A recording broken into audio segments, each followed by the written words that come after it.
বুকের গহনে আগুন জ্বলে, তীব্র দহন। কারে কই? এমন তো হওয়ার কথা ছিল না।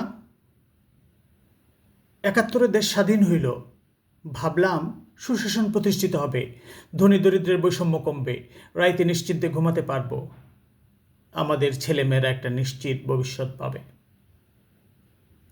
আর এখন কি দেখছি দেশকে স্বাধীন করলো আর কে স্বাধীনতার ঘোষণা দিল তা নিয়ে তোমাদের বাহাস।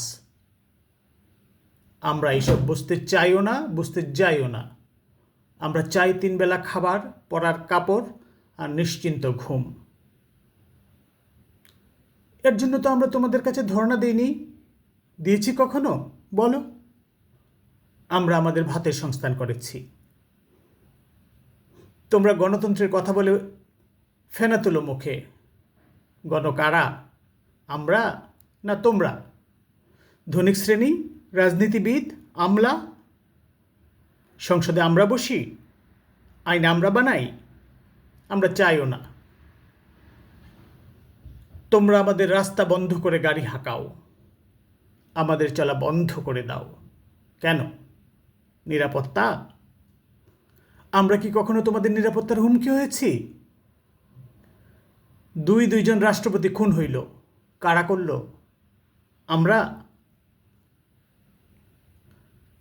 আমরা আমাদের ছেলেদের মিডল ইস্টে পাঠাইছি, জমাজত বেচা।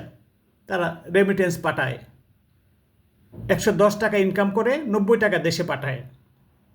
কি কইরা পাঠায়, কি কাম করে, কি মাথায় দিয়া কই রাইতে ঘুমায়, মিডিয়ার কল্যাণে তোমরা ভালো করেই তা জানো।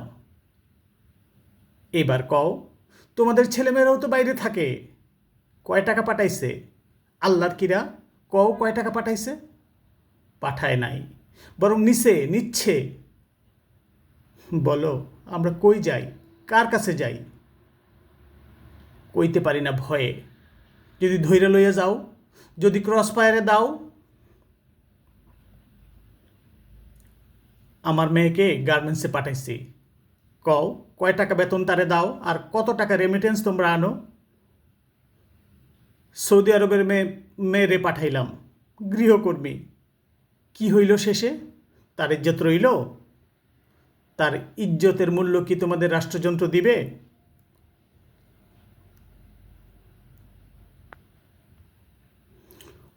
অসুখ হইলে তোমরা ছোট সিঙ্গাপুর, থাইল্যান্ড, সৌদি আরব।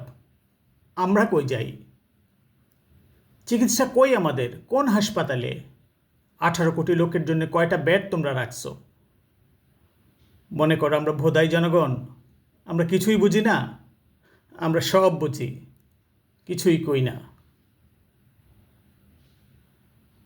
৩০ লক্ষ মানুষ আর ৩ লক্ষ মায়ের ইজ্জত দিয়ে স্বাধীনতা আনছি, আমাদের খেপাইও না।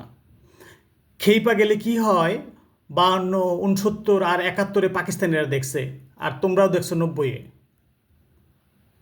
থাক এইসব কথা। তোমাদের কাছে শুধু একটাই অনুরোধ, আমরা ভিক চাই না। আমাদের খাওয়ান পরান আমরা নিজেরাই জোগাড় করে লমু। শুধু কুত্তাদের দিকে খেয়াল রাখো, হায়নাদের দিকে খেয়াল রাখো, চাটার দল তল্পিবাহকদের দিকে খেয়াল রাখো। হায়নারা পাইতে আছে, আবার হামলা করবার পারে। আর এখন যদি তা হয়, আমাগরে আর হয়তো আগের মতো পাইবা না। আমরা এখন আর তোমাদের বিশ্বাস করি না। নেতার মতো যদি আবার ডাক দাও, তোমাদের যার যা কিছু আছে তাই নিয়ে প্রস্তুত থাকো, আমরা কিন্তু আর আইবার নাও পারি। খেয়াল কইরা দেখো, এখন কোনো আন্দোলনেও কি আমাদের আগের মতো রাজপথে পাইতেছ? না, আমরা এখন আমাদের নিয়ে ব্যস্ত। তোমাদের কাছে একটাই অনুরোধ, নিজেরা কামড়াকামড়ি বন্ধ করো, নইলে কম্বল তো দূরের কথা, হাঁকবার লোটাটাও থাকবো না। আল্লাহ হাফেজ। বাংলাদেশ দীর্ঘজীবী হোক।